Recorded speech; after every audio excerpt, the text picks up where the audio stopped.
아무튼 가르침이 선명하다는 것이죠. 우리의 성경이 주어진 게 그런 큰 복입니다. 우리는 하나님에 대해서 우리가 알아야 될 만큼 얼마든지 알 수 있고, 그리고 하나님이 우리에게 어떻게 살기를 원하시는지, 특히 하나님이 우리를 어떻게 구원하시는지 우리는 너무나도 명확하게 알 수가 있습니다.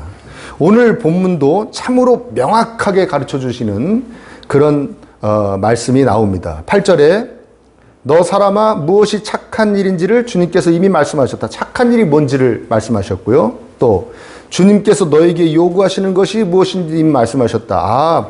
주님께서 요구하시는 것하고 착한 일하고 아마도 같은 거인 것 같습니다. 그렇게 명확하게 이미 가르쳐 주셨다는 것이죠. 이 미가 예언자를 통한 하나님의 말씀이 주어진 시대는 북이스라엘은 멸망 직전이었고요. 남쪽 유다도 북이스라엘과 거의 비슷하게 타락의 길로 막 가던 그런 시절이었습니다. 자, 그런 죄악으로 가득 찬 나라의 백성들이, 양쪽 나라의 백성들이 이렇게 하나님께 질문하진 않았지만 마치 이렇게 하나님께 질문한 것처럼 이야기하는 것이 6절과 7절의 말씀입니다. 보세요. 내가 주님 앞에 나아갈 때에 높으신 하나님께 예배 드릴 때에 무엇을 가지고 가야 합니까? 번제물로 바칠 1년 된 송아지를 가지고 가면 됩니까? 수천 마리의 양이나 수만의 강줄기를 채울 올리브 기름을 드리면 주님께서 기뻐하시겠습니까? 내 허물을 벗겨주시기를 빌면서 내 맏아들이라도 주님께 바쳐야 합니까? 내가 지은 죄를 용서해 주시기를 빌면서 이 몸의 열매를 주님께 바쳐야 합니까? 어떻게 하나님 앞에 나아가고 어떻게 하나님 예배드려 하나님을 기쁘시게 해드리겠습니까? 소를 바칠까요? 아니면 올리브유를 강물같이 바칠까요? 아니면 용서해 주시기를 빌면서 아들이라도 죽여서 바칠까요? 정말 하나님 잘 섬기고 싶은데, 잘해드리고 싶은데 어떻게 하면 됩니까? 어떻게 하면 저희가 죄를 용서받습니까? 라고 여러분 읽혀지시죠? 그런데 전체 문맥적으로 보면은 이것은 정말 그렇게 그것이 너무나 간절히 궁금해서 여쭙는 게 아니라 불평의 소리입니다. 뭘 더 어떻게 하라는 거야? 하나님한테. 아니 그만큼 바쳤으면 되지. 뭐 맨날 우리 뭐로 부족하다고 그러고 허물이 많다고 그러고 매일 재물 바쳐서 제사 드리고 그러면 되지. 아니 뭐 용서받으려고 아들이라도 바쳐야 돼? 죽여야 돼? 자녀라도? 말하면 따지는 거예요. 그런 마음이었다는 거예요. 그 당시 이 심령들이. 그 불평 섞인 짜증에 대해서 하나님께서 미가 예언자를 통해서 딱 정리를 하시는 거죠. 아니 그런 거 하라는 거 아니야. 너희들에게 내가 요구하는 거 이미 다 얘기했어. 선한 것이 무엇인지 벌써 다 이야기했어. 착하게 살아라. 결론은 착하게 살아라. 그것이 하나님께서 너에게 원하시는 것이다. 이 8절 말씀, 너 사람아 무엇이 착한 일인지를 주님께서 이미 말씀하셨다. 이 8절 말씀은 미국 대통령이 취임 연설문에 사용할 정도로, 그래서 더 유명해졌다고 그래요. 근데 그 전부터 유태교, 구약만 믿는 유대교에서도 이것을 율법의 요약이라고 그래요.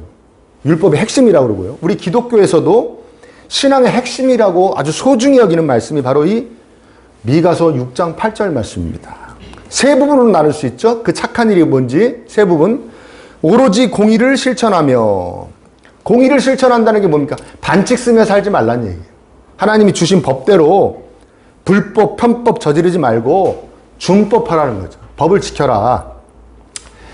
의로운 사람은 상 받고 불의한 사람이 처벌받는 거를 마땅히 여기고, 그렇게 되는 세상이 되기를 너도 기도하고 너도 힘써라. 또 그렇게 만들려고 그러는 세력들에게 너가 힘을 보태줘라. 뭐 그런 모든 의미가 포함되어 있는 게 이게 공의를 행하고에 대한 이야기입니다. 인자를 사랑하며, 여기서 인자는 인애라거든요. 헤세드. 참 유명하고 또 아름다운 단어입니다. 헤세드. 하나님의 우리를 향하신 마음 그대로가 헤세드예요. 사랑, 자비, 친절, 섬김 이런 거를 헤세드라고 그럽니다. 헤세드. 그래서 우리 사람끼리도 하나님께서 강조하시는 거죠. 서로 인자를 베풀어라. 인애를 베풀어라. 그리고 세 번째가 겸손히 너의 하나님과 함께 행하는 것이 아니냐. 하나님 섬기며 살아야 된다라고 여러분 아마 느껴지실 겁니다. 겸손히 너희 하나님과 행하는 것이 아니냐? 하나님 섬기며 살아야 한다. 그렇죠? 이 세 가지 중에 공의를 행하며, 공의를 실천하며, 인자를 사랑하며, 하나님과 함께 행하는 것, 이 세 가지 중에 뭐가 제일 중요합니까? 네? 알기는 또 뚫어지게 잘 하시는 거죠. 그렇죠. 세 번째가 제일 중요한 것입니다. 왜 세 번째가 제일 중요하냐? 앞에 공의를 실천하며 인자를 사랑하며 내 하나님과 함께 행하는 것이 아니냐. 마치 결론적인 이야기 같기도 하고 이 하나님과 함께 행하는 것이 앞에 두 개와 깊은 연관이 있기 때문에 그렇습니다. 첫 번째는 뭐냐? 하나님과 함께 하지 않으며 세상에서 착하게 사는 것은 의미가 없다는 거예요. 왜? 여러분 우리가 성경이 얘기하는 선은 뭐냐면 선이 하나님이기 때문에 내가 행하는 선도 하나님께로부터 비롯되어져야 되는 것입니다. 아멘입니까? 하나님이 이렇게 살기를 원하시니까 행하는 삶이어야 돼요. 선이어야 돼요. 하나님으로부터 비롯돼야 되고 그 선을 행하는 방법도 하나님이 원하시는 방법대로 해야 돼요. 내가 그 선을 행함으로 사람들이 나를 칭찬하고 나를 우러르는 것은 최대한 자제하고 그 모든 칭찬과 우러름이 누구에게로 가야 됩니까? 하나님께. 이게 바로 하나님께 영광이라는 거예요. 그러니까 세상에서 우리 기독교인들이 행하는 선은 하나님으로부터 비롯되고 하나님의 방법으로 영광이 하나님께 올려지게 해야 된다는 것이죠. 근데 여기서 하나님을 싹 빼면 그래도 착하게 사는 겁니까? 안 사는 겁니까? 착하게 사는 거죠. 그렇죠? 착하게 사는 거죠. 그것은 제가 늘 강조하듯이 자식이 세상에서 정말 착하게 사는 거죠. 착하게 사는 거죠. 어른 공경하고 어른 섬기고 다른 집 부모들에게 너무 잘하는 거죠. 그리고 자기 집 부모는 아는 체도 안 하는 거죠. 쳐다도 안 보고 명절에도 안 가고 그게 마치 하나님 없이 선하게 사는 삶입니다. 하나님 바라보시기엔 그렇다는 거예요. 너 나하고 잘 지내자고 내가 만들어놨더니 왜 나는 아는 척도 안 하고 다른 사람들한테만 이렇게 잘하고 다니니? 그건 너 잘 사는 거 아니다. 선하게 사는 거 아니다. 하나님 말씀하신다는 거예요. 아멘? 그러니까 앞에 공의를 실천하며 인자를 사랑하며가 하나님과 함께 행하는 것이 없으면 아무 의미가 없다는 거예요. 이건 선도 아니라는 거예요. 이해되시죠? 두 번째 하나님과 함께 행하는 것이 제일 중요한 건 뭐냐면 공의를 실천하고 인자를 사랑하는 것이 하나님과 함께 행해야만 가능하다는 것입니다. 하나님께서 요구하시는 공의를 실천하며와 인자를 사랑하며가 그렇게 간단한 것 같은데 간단하지 않다는 거예요. 그래서 성경이 정말 글자만 아는 사람도 다 이해할 수 있을 만큼 명확하고 쉽지만 평생을 연구를 해도 다 모를 심오한 말씀이다라고 이야기하는 게 바로 거기에 있는 겁니다. 그렇게 간단하지가 않아요. 공의를 실천하며 아까 뭐라고 얘기했습니까? 법을 잘 지키는 거라고 그랬죠. 반칙 쓰지 않는다고 그랬죠. 여러분들이 이제 예를 드는 거예요. 여러분들이 회사에 취직을 했어요. 회사에 취직해서 열심히 일을 해가지고 이제 월급을 받는 날이 딱 됐는데 갑자기 사장님이 딱 그런 거예요. 저기 여러분 월급에서 우수리 있잖아. 우수리가 뭔지 아시죠? 예를 들어서 내가 월급을 107만 원을 받는다. 그러면 7만 원, 100만 원 떼고 7만 원. 그 우수리는 다 받지 말고 그거 걷어서 얼마 전에 퇴사한 사람, 실직한 사람 주도록 합시다. 에? 정의로운 거예요? 안 정의로운 거예요? 에? 공평한 거예요? 안 공평한 거예요? 최소한 공평하진 않죠. 그렇죠? 아니 우리가 왜 얼마 전에 퇴사한 사람까지 챙겨줘야 됩니까? 왜 그 사람 월급 못 받는다고 해서 내가 우수리를 떼갖고 그 사람을 줘야 되냐고요. 안정의롭고 안 공평하죠? 그래요 안 그래요? 우수리들 한번 떼서 줘보실래요? 네? 다 조사해야겠는데 월급이 얼마인지? 안 공평하죠? 근데 하나님께서는 그게 공평하다고 하시죠. 그게 정의로운 거라는 거예요. 그게 당연한 거라는 거예요. 그냥 공의를 실천하며가 어려운 거죠. 이해되세요? 자, 여러분 성경 말씀 한번 찾아보죠. 성경 이거 늘 말씀만 했지 찾아보질 않았어요. 레위기 19장 한번 보십시오. 레위기 19장. 자, 레위기 19장 보세요. 찾으셨어요? 네. 구약 200쪽입니다. 구약 성경 200쪽, 레위기 19장. 주님께서 모세에게 말씀하셨다. 이스라엘 자손 온 회중에게 말하여라. 너는 그들에게 이렇게 말하여라. 너희 하나님 나 주가 거룩하니 너희도 거룩해야 된다. 너희들 하나님 백성답게 사는 거야. 알았지? 하신 다음에 쭉 이제 그거 첫 번째가 부모에게 순종해라, 부모 공경해라가 나온다는 게 참 인상적이죠. 이거 언젠간 이거 말씀 전했고요. 쭉 나오다가 9절 보십시오. 9절하고 10절을 함께 읽습니다. 시작. 곡식을 거두어드릴 때에는 각 구석구석까지 다 거두어드려서는 안 된다. 거두어드린 다음에 떨어진 이삭을 주워서도 안 된다. 포도를 딸 때에도 포도를 따서는 안 된다. 포도밭에 떨어진 포도도 주워서는 안 된다. 가난한 사람들과 같은 신세인 외국 사람들이 주께 그것들을 넘겨놓아야 한다. 내가 주 너희의 하나님이다. 아멘. 그렇죠? 이거보다 더 인상적인 말씀도 있어요. 바로 24장 19절 말씀입니다. 신명기 24장입니다. 신명기 24장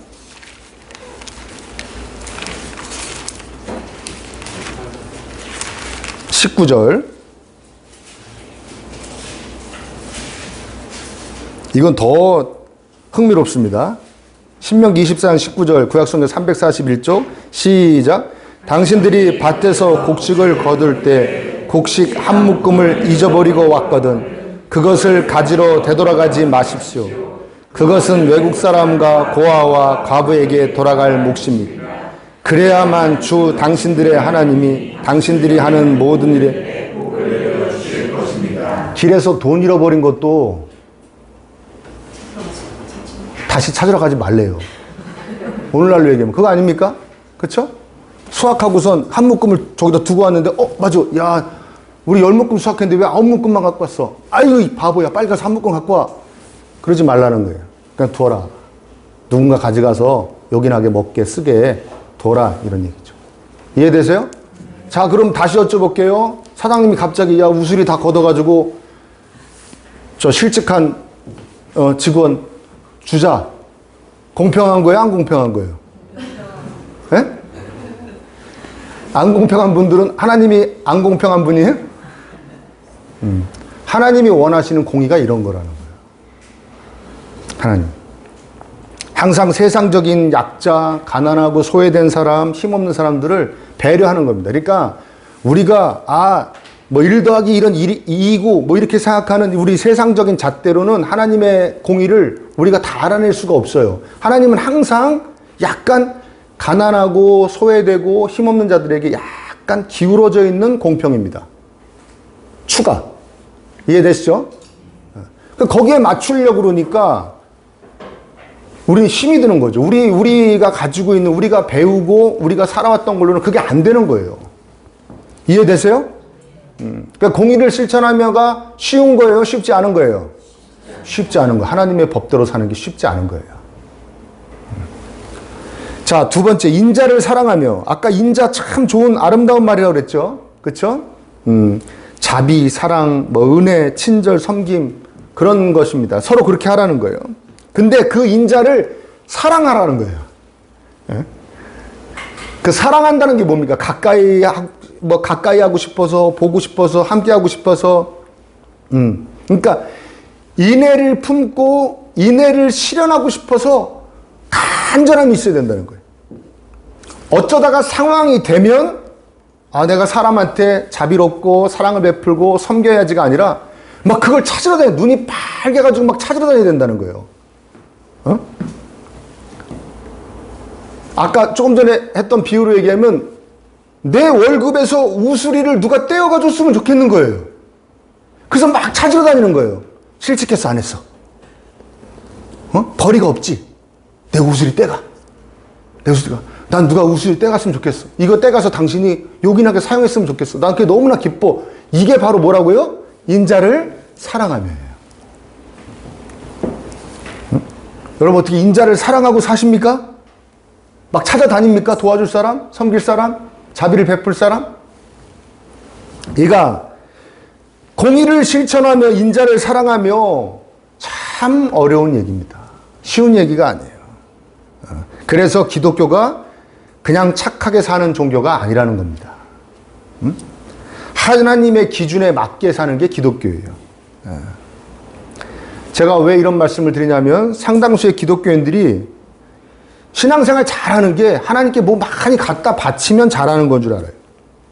또 반대로 그거 별로 신경 쓰지 않는 분들, 하나님한테 뭐 어떻게 하고 그런 거 신경 쓰지 않는 분들은 뭐라고 얘기하냐면 뭐 별거 있어 신앙생활? 세상에서 착하게 살면 되지? 법 잘 지키고 착하게 살면 되지? 이렇게 자의하고 자족한단 말이에요. 천부당만부당한 얘기예요.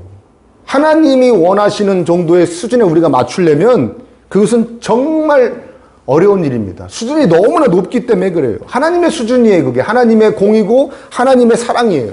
하나님의 인자하심이에요. 그게 합쳐져서 하나님의 선하심입니다. 도저히 이룰 수 없는 단계. 그러나 하나님은 늘 강조하십니다. 여기까지 자라가라. 나의 선함까지.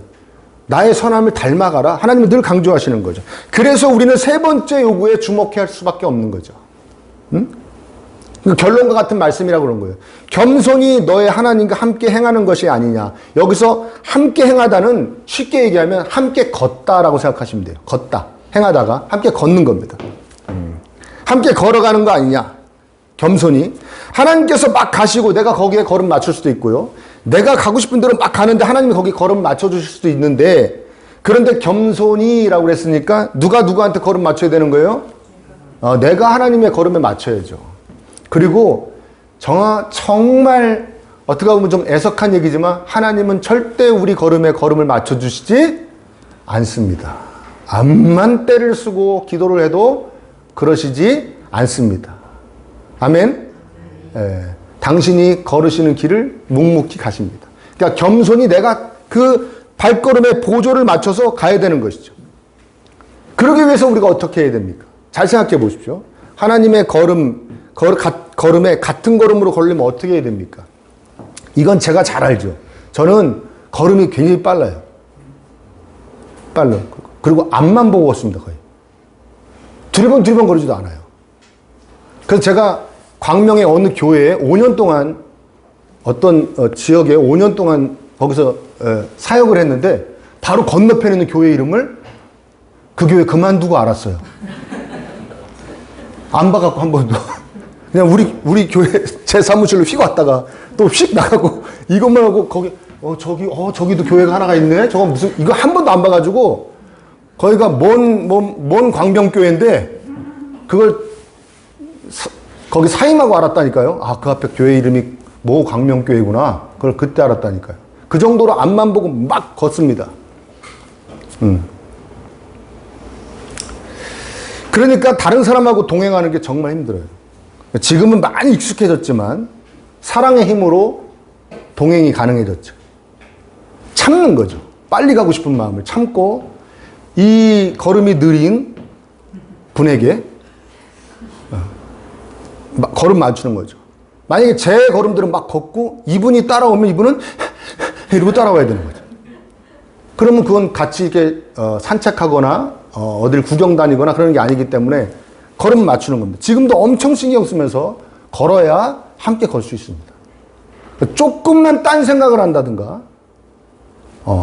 조금만 다른 데 한눈을 팔면 저는 어느새 한 10m 앞에 가 있습니다.